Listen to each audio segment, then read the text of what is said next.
بسم اللہ الرحمن الرحیم۔ السلام علیکم۔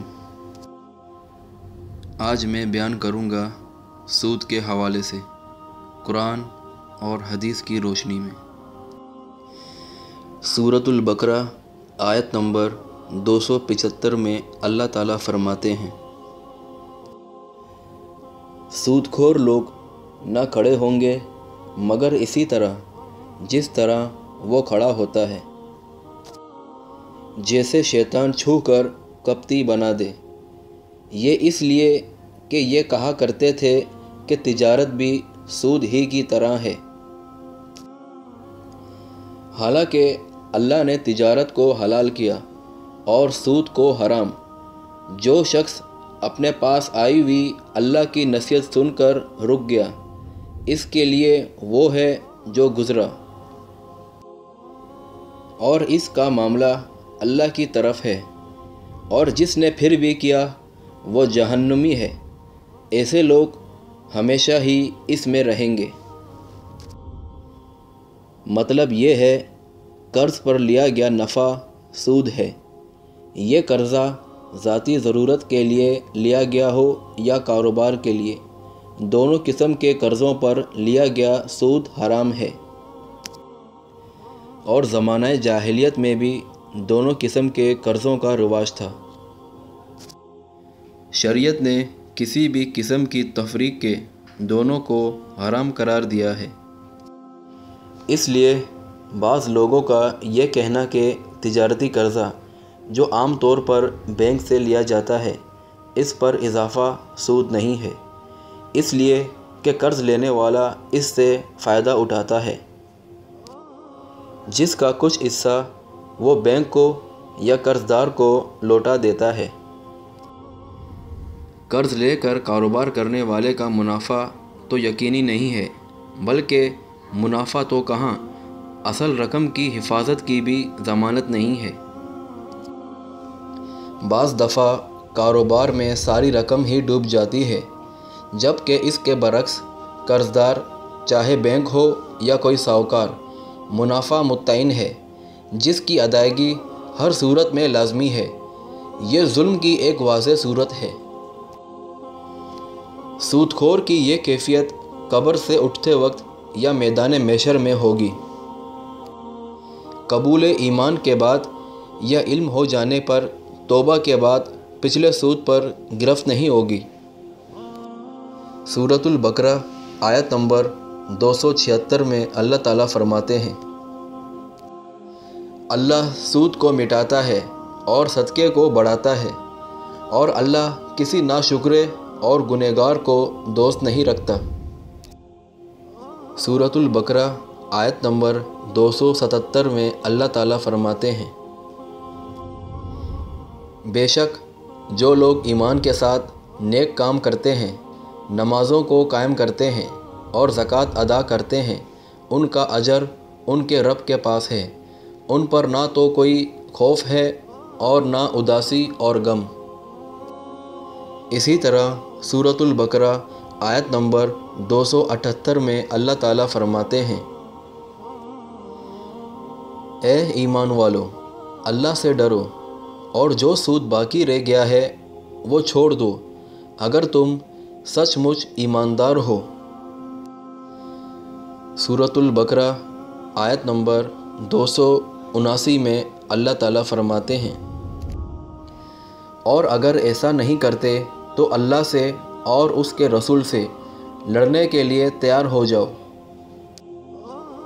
ہاں، اگر توبہ کر لو تو تمہارا اصل مال تمہارا ہی ہے، نہ تم ظلم کرو نہ تم پر ظلم کیا جائے۔ مطلب سود میں بظاہر بڑھوتری نظر آتی ہے، لیکن معنوی حساب سے انجام کے اعتبار سے سودی رقم ہلاکت و بربادی کا ہی باعث بنتی ہے۔ اس حقیقت کا اعتراف اب یورپی ماہرین معیشت بھی کرنے لگے ہیں۔ حضرت عبداللہ بن عباس رضی اللہ تعالیٰ عنہ نے کہا ہے کہ اسلامی مملکت میں جو شخص سود چھوڑنے پر تیار نہ ہو تو خلیفہ وقت کی ذمہ داری ہے کہ وہ اس سے توبہ کرائے اور باز نہ آنے کی صورت میں اس کی گردن اڑا دے۔ تم اگر اصل زر سے زیادہ وصول کرو گے تو یہ تمہاری طرف سے ظلم ہوگا، اور اگر تمہیں اصل زر سے بھی نہ دیا جائے تو یہ تم پر ظلم ہوگا۔ سورۃ البقرہ آیت نمبر 280 میں اللہ تعالیٰ فرماتے ہیں، اور اگر کوئی تنگی والا ہو تو اسے آسانی تک مہلت دینی چاہیے، اور صدقہ کرو تو تمہارے لیے بہت ہی بہتر ہے۔ زمانہ جاہلیت میں قرض کی ادائیگی نہ ہونے کی صورت میں سود در سود اصل رقم میں اضافہ ہی ہوتا چلا جاتا تھا، جس سے وہ تھوڑی سی رقم ایک پہاڑ بن جاتی اور اس کی ادائیگی ناممکن ہو جاتی۔ جب سودی نظام کی سختی سے ممانعت اور صدقات و خیرات کی تاکید بیان کی گئی تو پھر ایسے معاشرے میں قرضوں کی بہت ضرورت پڑتی ہے، کیونکہ سود تو ویسے ہی حرام ہے اور ہر شخص صدقہ و خیرات کی استطاعت نہیں رکھتا، اسی طرح ہر شخص صدقہ لینا پسند بھی نہیں کرتا، پھر اپنی ضروریات و حاجات پوری کرنے کے لیے قرض ہی باقی رہ جاتا ہے۔ اسی لیے احادیث میں قرض دینے کا بڑا ثواب بیان کیا گیا ہے۔ سورہ آل عمران آیت نمبر 130 اور 131 میں اللہ تعالیٰ فرماتے ہیں، اے ایمان والو، بڑھا چڑھا کر سود نہ کھاؤ اور اللہ سے ڈرو تاکہ تمہیں نجات ملے، اور اس آگ سے ڈرو جو کافروں کے لیے تیار کی گئی ہے۔ زمانہ جاہلیت میں سود کا یہ رواج عام تھا کہ جب ادائیگی کی مدت آ جاتی اور ادائیگی ممکن نہ ہوتی تو مدت میں اضافے کے ساتھ سود میں بھی اضافہ ہوتا چلا جاتا، جس کی وجہ سے تھوڑی سی رقم بھی بڑھ چڑھ کر کہیں سے کہیں پہنچ جاتی اور ایک عام آدمی کے لیے اس کی ادائیگی ناممکن ہو جاتی۔ اللہ تعالیٰ نے فرمایا کہ اللہ سے ڈرو اور اس آگ سے ڈرو جو کافروں کے لیے تیار کی گئی ہے۔ مال و دولت دنیا کے پیچھے لگ کر آخرت تباہ کرنے کے بجائے اللہ اور رسول کی اطاعت کا اور اللہ کی مغفرت اور اس کی جنت کا راستہ اختیار کرو۔ سورہ روم آیت نمبر 39 میں اللہ تعالیٰ فرماتے ہیں، تم جو سود پر دیتے ہو کہ لوگوں کے مال میں بڑھتا رہے اور اللہ کے ہاں نہیں بڑھتا، اور جو کچھ صدقہ زکوٰۃ تم اللہ کے منہ کی طلب یعنی خوشنودی کے لیے دو تو ایسے لوگ ہی ہیں جو اپنا مال دو چند کرنے والے، یعنی سود سے بظاہر اضافہ معلوم ہوتا ہے لیکن در حقیقت ایسا نہیں ہوتا، بلکہ اس کی نحوست بالآخر دنیا اور آخرت میں تباہی کا باعث ہے۔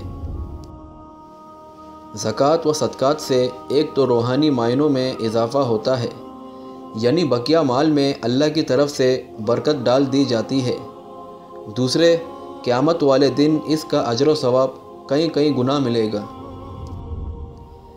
جس طرح احادیث میں ہے کہ حلال کمائی سے ایک کھجور کے برابر صدقہ بڑھ بڑھ کر پہاڑ کے برابر یا اس سے بھی زیادہ ہو جائے گا۔